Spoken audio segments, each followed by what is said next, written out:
Hello.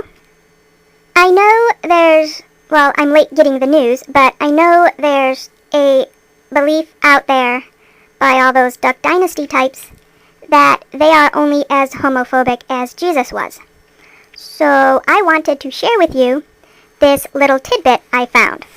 We'll start over here on Wikipedia, where I want to point out that this Greek word, take note of how it looks so you can recognize it if you see it.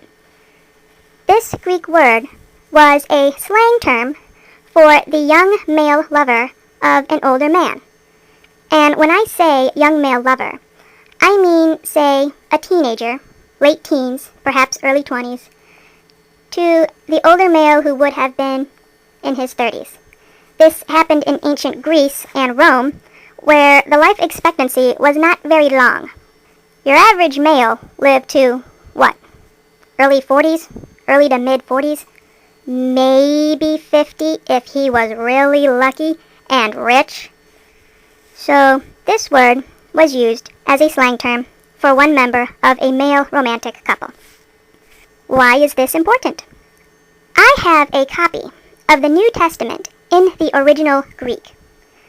Please take a close look at this. Do you see anything familiar?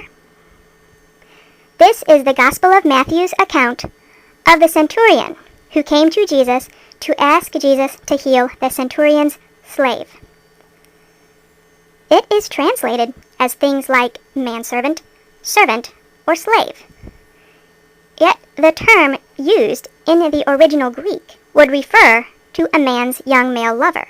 The word literally means boy, and it was an affectionate slang term, such as nowadays when someone would say, "That's my boy."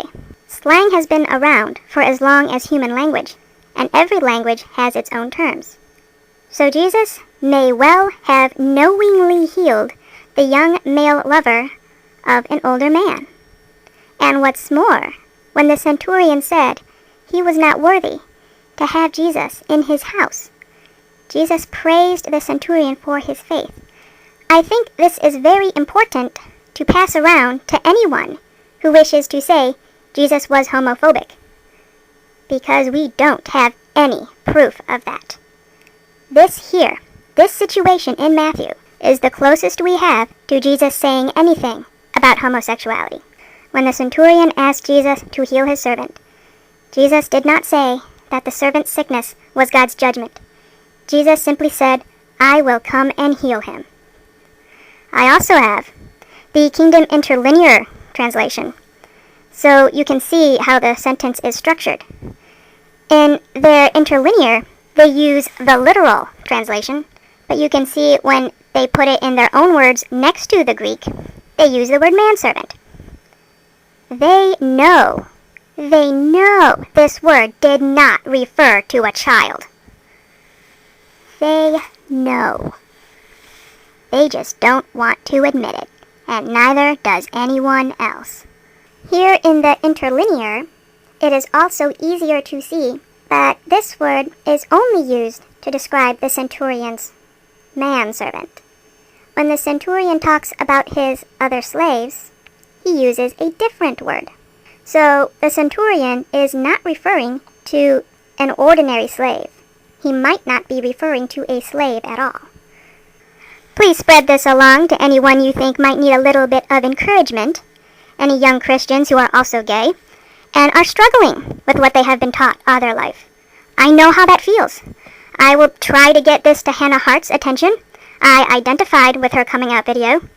I know what it's like to cry over simply falling in love and wondering, how could this be wrong? I know what that's like. My daddy dearest is much like that. Daddy dearest not only believes that being gay is a choice, Daddy dearest also believes that being gay and being a pedophile are related. I wonder why I don't talk to him very much. So please rate, comment, subscribe if you wish, but please spread this around to anyone you think could find it helpful. I know how much the Bible is still used as a club, as a weapon, against people like me. Thank you.